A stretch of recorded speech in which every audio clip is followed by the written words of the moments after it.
Salam la famille, c'est Krongaza, j'espère que vous allez bien. Alors là, dans ce match, on attendait une victoire du Maroc contre la Tanzanie, et on l'a eu. Et franchement, une victoire 2-0 dans un match à l'extérieur en Tanzanie, c'est pas quelque chose de facile à faire.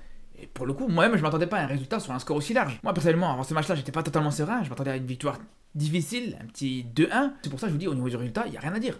Tu prends les 3 points, tu gagnes 2-0, t'encaisses pas de but, et en plus de ça, dans le match d'à côté, la Zambie perd contre le Niger.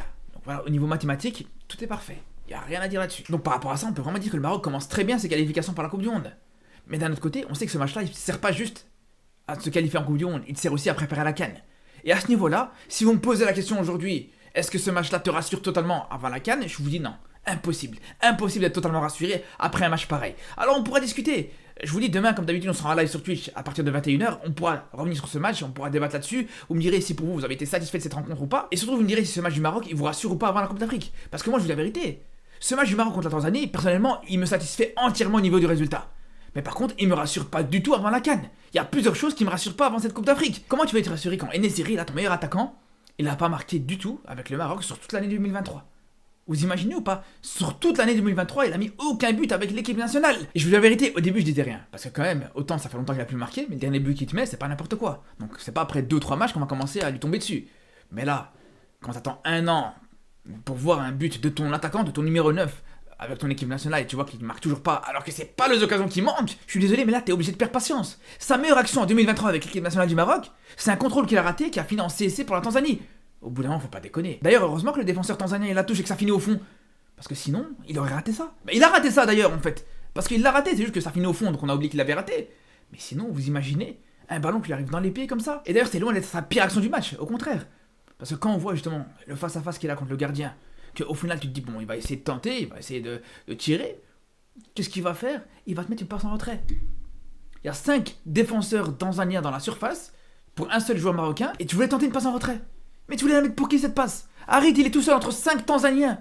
Il y a aucune chance que le ballon arrive jusque chez lui. Mais tente. Mais c'est de la tenter, c'est de frapper, c'est ton métier. T'es buteur, c'est ça, c'est ton travail. T'es sur un face-à-face contre un gardien, t'as une chance énorme de le marquer parce qu'en plus de ça, le gardien, il avait les jambes complètement écartées. Mais non, au dernier moment, tu décides de faire la passe en retrait. C'est comme si en fait, t'es un étudiant en médecine, le mec il te fait 6 ans de médecine, 6 ou 7 ans de médecine, je sais plus c'est combien. Il arrive en dernière année de médecine, il fait tous les examens, il arrive au dernier examen, l'examen c'est un vrai ou faux, il a une chance sur deux de réussir son examen, mais au dernier moment il va dire non, ça m'intéresse pas, je vais laisser quelqu'un d'autre à ma place, quelqu'un d'autre qui a encore moins de chance que moi de réussir cet examen, je vais le laisser tenter à ma place. C'est la même chose, c'est exactement la même chose. Et le pire c'est qu'en face le gardien, c'est pas non plus une lumière. On a bien vu que c'était pas Neuer Prime non plus. D'ailleurs c'est le seul joueur de cette équipe tanzanienne qui a même pas sa photo sur la compo.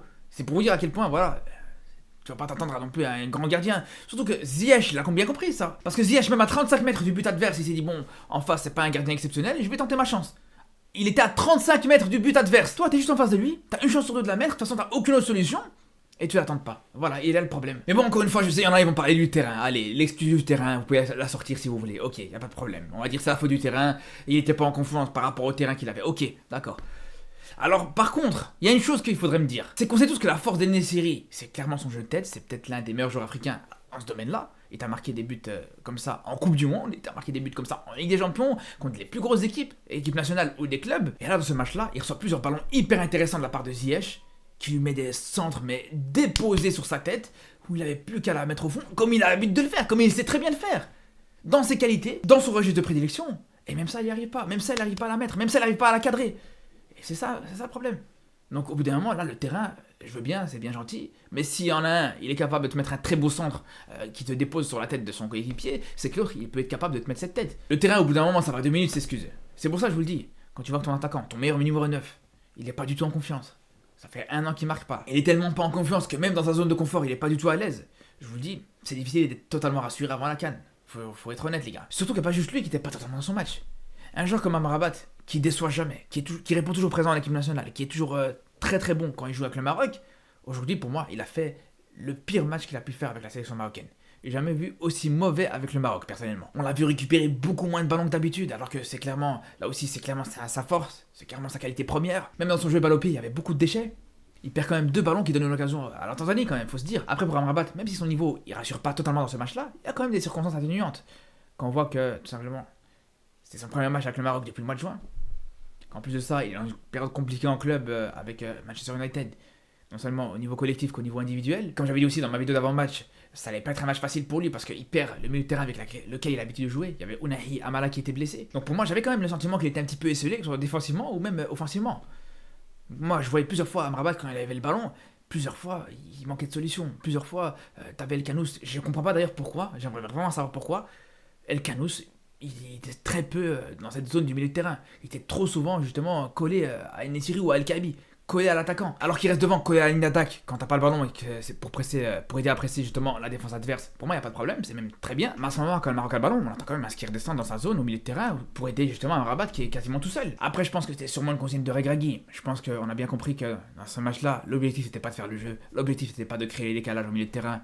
L'objectif était de rester dans la gestion dès que tu réussis à marquer le but, de gérer le match un maximum. On avait justement à ce moment-là plusieurs séquences de possession sur la médiane, voire même dans notre camp. Des séquences de possession totalement stériles, des séquences de possession même défensives, avec des passes horizontales qui vont à gauche, qui vont à droite, jusqu'à ce que tu fasses un dégagement. Alors personnellement, encore une fois, on peut se satisfaire du résultat, mais est-ce qu'on peut se satisfaire d'un jeu, un jeu pareil? Alors, à la limite, si c'est un jeu qui peut te permettre d'assurer pendant la Coupe d'Afrique, il n'y a pas de problème. Mais moi, je me pose vraiment la question. Si tu tombes contre un adversaire plus relevé, et avec le même style que la Tanzanie, mais avec un plus gros niveau, est-ce que ça va passer? Est-ce qu'un match comme ça va passer? Est-ce que ces passes horizontales comme ça, à hauteur de la ligne médiane, voire même dans ton camp, est-ce que tu pourrais te permettre de les faire? Est-ce que tu pourras te permettre de jouer long, de jouer sur le dégagement très souvent? C'est compliqué aussi. Enfin, tu pourras le faire. Mais est-ce que ça va être efficace pour autant? C'est pour ça que je me dis, tu joues contre une équipe de Tanzanie qui est largement à ta portée, qui en plus de ça a été réduite à 10 sur quasiment toute la fin du match. Donc c'est le moment de profiter justement de créer des circuits de passe. C'est le moment de profiter pour voir justement l'efficacité de ton animation offensive. Moi, quand je voyais la Côte d'Ivoire hier, ils gagnaient 2-0, mais ils continuaient à attaquer. Ils voulaient aller mettre le troisième, ils voulaient aller mettre le quatrième. Donc je peux comprendre quand Regragui dit ouais, moi j'ai pas envie de proposer du spectacle, j'ai juste envie de marquer et de gagner, et puis ça s'arrête là. Je peux comprendre. Mais au bout d'un moment, quand je vois que sur la fin du match, quand le Maroc a arrêté quasiment de jouer, qu'à ce moment-là, la Tanzanie était meilleure, alors que la Tanzanie était à 10 contre 11, je me pose des questions. Après, peut-être que vous allez me dire que si le Maroc voulait éviter de se projeter, si le Maroc voulait garder la possession, mais en étant dans leur camp, c'est pour éviter justement de se prendre des contre-attaques, en remontant le bloc, en gardant une possession dans le camp adverse et de laisser des espaces dans le dos de la défense marocaine. Mais là, on a un autre problème. C'est que autant, c'est vrai que t'as pas laissé beaucoup d'espace, t'as pas laissé souvent justement les Tanzaniens de partir en contre-attaque. Mais le problème, c'est que justement, vu que t'es souvent dans ton camp, bah, souvent t'as tendance à provoquer des fautes dans ton camp aussi. Et ça, contre la Tanzanie, ça peut passer, parce que les Tanzaniens, en termes de coups de pied arrêtés, c'était une catastrophe, faut dire la vérité. Mais après, à la CAN, quand ça va être contre l'Égypte, quand ça va être contre le Cameroun, quand ça va être contre la Côte d'Ivoire et tout ça, ça peut être totalement différent. Et là, mon inquiétude par rapport à ça. C'est pour ça que je pense que le Maroc doit proposer un peu plus de jeu, et surtout plus se projeter dans le camp adverse. Parce que là, franchement, c'est du gâchis. Tu vois Saïbari qui rentre à la fin du match, t'as envie de le voir jouer, ça fait un bon mois que j'ai envie de le voir rejouer avec le Maroc, parce que son entrée contre le Libéria était exceptionnelle. Et là, t'as quasiment pas l'occasion de le voir. Parce que justement, t'es dans ton camp, tu vois quasiment que des passes entre défenseurs, t'as beaucoup moins de jeu vers l'avant, donc c'est pour ça que ce genre de joueur, t'as moins tendance à les voir. Après, justement, un joueur qu'on a pu voir dans ce match, et un joueur, franchement, qui nous a vraiment régalé, on est obligé de parler de Ziyech. Mais clairement, Ziyech, ceux qui voulaient l'enterrer, ceux qui voulaient dire que Ziyech, il avait plus sa place en équipe nationale, que Ziyech allait plus être titulaire, etc. Les gars, regardez, vous avez beau me dire ce que vous voulez. Dites-vous, Ziyech, il a plus joué depuis le mois de juin avec l'équipe nationale du Maroc. Il y a eu plusieurs joueurs qui ont joué à leur place, il y a eu les Adli, il y a eu tout ça, mais il n'y en a aucun qui a pu te proposer ne serait-ce que la moitié de ce que Ziyech a proposé aujourd'hui. Alors attention, je dis pas qu'Adli est mauvais, loin de là. Au contraire, je trouve que c'était même une très bonne chose de le mettre sur le côté gauche et de les voir jouer tous les deux ensemble. Et d'ailleurs, Adli, pour moi, fait un bon match. Je vois qu'il y en a beaucoup qui sont durs avec lui, mais Adli, franchement, il provoque le penalty au début du match. Tu mets un but qui a été refusé, est-ce que c'est justifié ou pas? On sait pas. Mais en tous les cas, bon, il fait le travail. Mais si on reprend justement tous les matchs que Adli a fait à la place de Ziyech, que ce soit dans le match contre le Burkina Faso, que ce soit le match, en Côte d'Ivoire et tout ça, mais à aucun moment tu vois Adli faire ce que Ziyech te fait aujourd'hui contre la Tanzanie. Déjà son but qui est complètement stratosphérique, et en vérité ça ne surprend même plus. C'est pas la première fois, c'est pas la dernière fois. D'ailleurs, ce qui est marrant, c'est que sur le dernier match de Ziyech avec l'équipe nationale du Maroc, sur son dernier match en Afrique du Sud, c'était aussi sur un déplacement.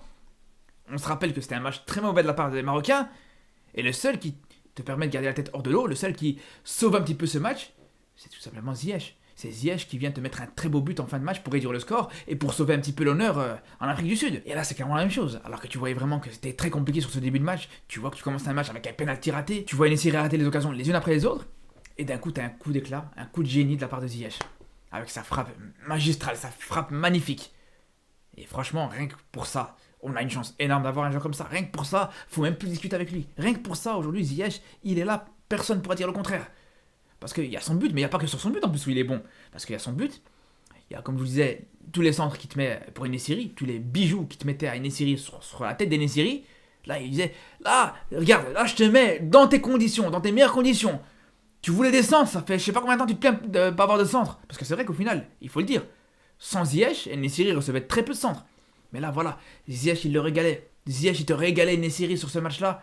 Mais voilà, bref, on va pas revenir sur les ratés d'Enesiri. En plus de ça, même dans le jeu, il est bon. On a vu plusieurs combinaisons entre lui et El Canouz. D'ailleurs, ça nous fait penser, est-ce que Ounahi, il est bon parce qu'il est vraiment bon avec le Maroc, ou est-ce qu'il est bon seulement quand il y a Ziyech qui est avec lui? Ça aussi, c'est une question à se poser, parce qu'on l'a pas vu sur le dernier rassemblement. Entre un Ounahi avec Ziyech et un Ounahi sans Ziyech, c'est complètement différent. Et là, pour le coup, quand on voit El Canouz qui joue à la place d'Ounahi, El Canouz qui est très bon aussi, on se rend compte que voilà, ce joueur, non seulement il est bon, mais il parvient à sublimer ses coéquipiers. Et ça, c'est la marque des grands joueurs. Et justement, sur le deuxième but, alors ok, c'est un CSC des Tanzaniens, mais c'est Ziyech qui est à l'origine de l'action. C'est Ziyech qui crée cette occasion-là. Donc honnêtement, je pense que jusqu'à preuve du contraire, cette Ziyech dépendance, elle est encore là.